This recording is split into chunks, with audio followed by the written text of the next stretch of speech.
All right, guys, welcome to the first installment of Vuyo's Viewpoints. I am Vuyo, and I got something to say. So we're going to talk about, we're going to look at a video that of Pierre Poilievre's non-confidence speech. Pierre Poilievre has no confidence in the current Liberal government, and he wants to bring it down. And personally, I don't blame him. I'd like to bring it down as well. I think we've had them on long enough, and it's time for them to call it a day. So here in Canada, we generally don't vote governments in. We vote governments out. It's time for us to vote Justin Trudeau out. So yeah, let's listen to this speech. I think it's a pretty good speech. And here we go. Let me. I was born to a 16-year-old single mom who put me up for adoption to two school teachers, and they taught me about this promise. The promise was that anyone from anywhere could do anything, that hard work would earn a powerful paycheck, they would buy you good food and a decent home in a safe neighborhood. It's that promise that brought my wife's family here as refugees from Venezuela. 6 people in a 2-bedroom basement, working-class Montreal apartment. Her dad up at the crack of dawn to hop on the back of a pickup truck and go out into the middle of a farm field and pick fruit so that he could pay the rent. Today, her brothers are a soldier, a carpenter. Her sister is a nurse. Her father has a business with his wife, and they have all succeeded. The promise was kept. It was that promise that got me into politics in the first place, and I was very proud to be part of a government that not only kept the promise, but expanded it. With the lowest inflation in almost half a century, incomes after tax and inflation that went up 10%, we cut the GST, we balanced the budget. We did it all while increasing health care transfers faster than any government since that transfer.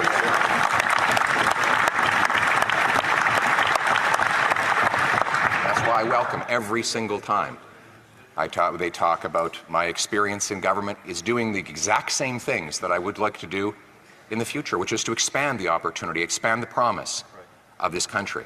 But that promise, after 9 years of the NDP Liberal Prime Minister, is broken. Everything costs more, with 2 million people lined up at food banks because they cannot afford food. This is a record-smashing number. 1 in 10 Torontonians now eat at a food bank every single month. Housing costs have doubled, so that 2/3 of young people believe they will never be able to afford a home. That has never happened in Canadian history. And we see it most tragically in our streets, where there are now 1,800 homeless encampments across Canada, across Ontario, 35 in Halifax. Quaint, beautiful, once prosperous Halifax has 35 homeless encampments. The Prime Minister admits in his own press releases 1 in 4 kids are not getting enough food. Malnutrition and diseases linked to it that had long ago been eradicated are making comebacks. We've lost 47,000 people to drug overdoses, more than we lost in the Second World War. These numbers are stories. They are human lives. When the NDP says, all these people can just wait, we don't need to fix these problems now, we could just delay another year and let thousands more die, thousands more lose their homes and move into dangerous tent encampments. Thousands more become addicted to government-funded drugs or be killed by a rampant career criminal released once again for the 76th time to unleash chaos in our streets. They say wait to those Canadians who are suffering the pain of a brutal economy, the worst economy since the Great Depression. The per capita GDP, that's income per person, is down more than at any time since the Great Depression. In fact, our economy per capita is smaller today than it was. Guys, let me just stop the video right there. I just thought that Pierre Poilievre just ended Jagmeet Singh's career right now with that statement of the NDP says we're just going to wait. We're just going to wait a year. You guys remember 3 weeks ago when Jagmeet Singh basically tore up the agreement that he had with Justin Trudeau to basically boost him up this during his mandate, and said that he is now done with that agreement. And then he's still gonna prop this guy up. He's not gonna vote for this motion. This motion is not gonna pass, by the way, guys. The Bloc is not gonna vote for it. The NDP are not gonna vote for it. I think that vote is going on today, which is the 25th of September. It's gonna fail. And yeah, the NDP is basically saying we're gonna wait. We don't want these things fixed now. We're gonna wait a year, and we're gonna have the election in 2025 October when it's supposed to be held, and they're just gonna let this government fall. But I like what Pierre Poilievre said. The NDP is just saying, wait. This doesn't need to be fixed now. It doesn't matter that you can't pay for your food, pay your bills, buy a house, and all that stuff that Pierre is saying here. I like it. I think, hey, this is pretty good. But anyway, let's continue. Our income per person has dropped more than any other G7 country since 2019, the year before the pandemic, while the American economy has grown 19%, right next door. The gap between our per capita GDP and the Americans is now worse than at any time since at least World War II, and according to one liberal economist, Trevor Tom, the worst in a century. We've gone from winning the war of capitalism with the Americans, the tug of war, where they were investing 30 to 100 billion more per year in our economy than we were investing in theirs in the first 14 years of this century, to in the last 9 years, 450 billion more Canadian money invested in the States than the reverse. Wow. Canadian dollars building pipelines, wow, mines, wow, business centers, shopping centers, and businesses that pay American paychecks. I love America, but I don't want to bring jobs to Americans. I want to bring home those jobs and the Canadian promise to this country.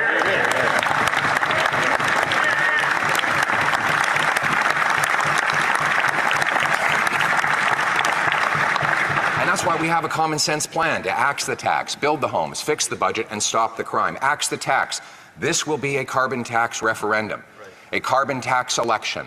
And I know that the media has worked hard to try and avoid me saying the words carbon tax, as we saw in the extremely dishonest and fraudulent report from Bell Media-controlled CTV, who's a company that is whose bonds have been downgraded to near junk status as its overpaid CEO empties the books to pay his wealthy friends an unacceptably and unrealistically high dividend. But the reason. Hold on, guys. Just want to say, in CTV's defense, they have apologized for this since that egregious. Actually, it was egregious. It looked like they took a statement that Pierre made and spliced it. Took a whole paragraph, spliced it, and made it look like something he didn't say. It actually was quite egregious. It's almost like a Frankenstein type of statement that they did to him. So they have apologized, and you know, in the spirit of getting along and accepting people's apologies, maybe you can just accept it. But it looks like the Conservatives are not going to just accept it. They want an apology that acknowledges that it was a deliberate act to make Pierre look bad, make him say that it was something he didn't say, and that it was not just a mistake. And it looks like they may actually boycott CTV because of it. But anyway, it was pretty bad. But yeah, let's continue.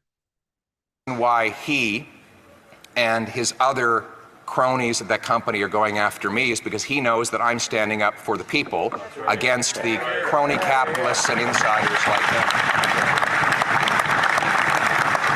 The carbon tax election. Here's the existential choice. Do we go to a 61 cent a litre carbon tax, making us among the highest taxed fuel in all of the world?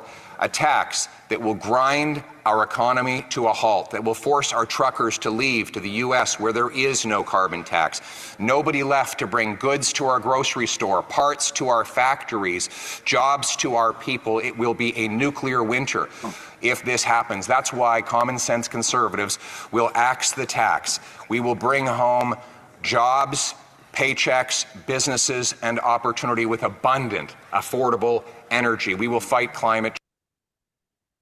I didn't record you. I didn't record you. Stop share. Oh, you are recording.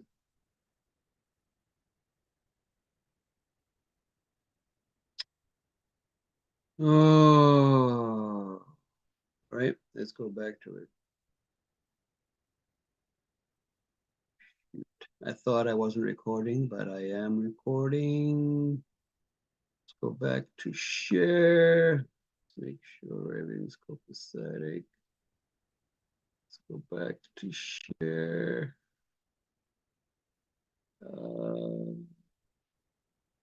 Okay. Back, guys. I thought I had stopped recording, but I change and protect our economy with technology, not taxes, by approving large-scale green projects that generate nuclear, hydroelectric, carbon capture and storage, and other sources of affordable, clean Canadian energy will once again get approved when we repeal the anti-development law C-69, all of which will generate the revenues so that we can fix the budget.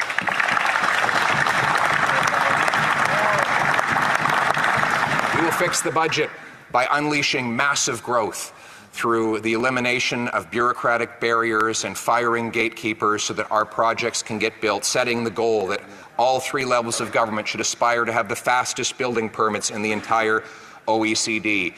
After 9 years of tax increases on entrepreneurs and calling businesses tax cheats, we will pass a bring it home tax cut to lower the burden on work, savings, and investment so that we bring home powerful paychecks and production to this country, lower, fairer, simpler taxes. We will cap government spending with a dollar-for-dollar law that requires we find $1 of savings for every new dollar of spending.